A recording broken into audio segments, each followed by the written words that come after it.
Preso al volo il sindaco di Taglio di Po Francesco Siviero e la consigliera Sara Ruzza. Buongiorno. Perché siamo qua? Perché vogliamo sapere questa fiera del Carmine come quest'anno verrà svolta. Ciao Leandro e buongiorno a tutti gli ascoltatori. Quest'anno avremo una fiera in versione ridotta, diciamo così, nel senso che ci saranno come la tradizione Luna Park con le giostre, però non avremo l'area spettacoli.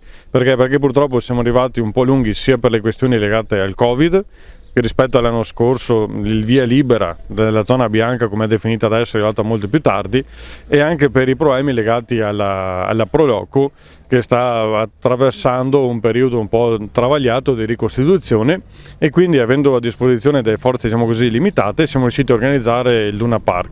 E devo ringraziare in questo caso i volontari che ci daranno una mano durante le serate, e devo ringraziare anche l'antincendio, paraprotezione civile, che ci aiutano e ci supportano in queste attività.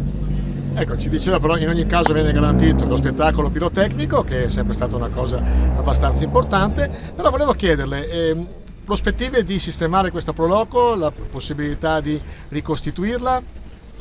Sicuramente ci stiamo lavorando per la ricostituzione della Proloco. È un percorso abbastanza complesso, stiamo portando avanti insieme anche all'UNPLI sia provinciale che regionale, che anche al consorzio del Delta delle Proloco, e è stata una buona adesione fino ad oggi, e quindi speriamo continui. Le adesioni sono ancora aperte, c'è ancora la possibilità di iscriversi per chi volesse partecipare a questa importante realtà suggestiva al nostro territorio. Avevate stabilito il 29 giugno la riunione per la Proloco, è saltata, quindi quando sarà fatta questa riunione? La riunione speriamo, intanto buongiorno Leandro e buongiorno a tutti, la riunione speriamo sia il prima possibile, appena avremo più informazioni al riguardo.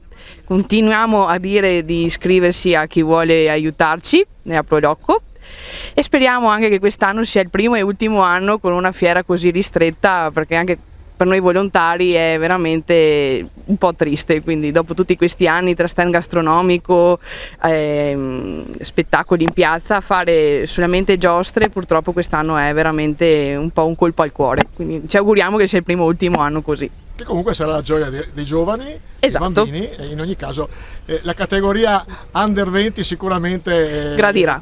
Non è stata trascurata. Quindi come sarà organizzata la fiera quest'anno?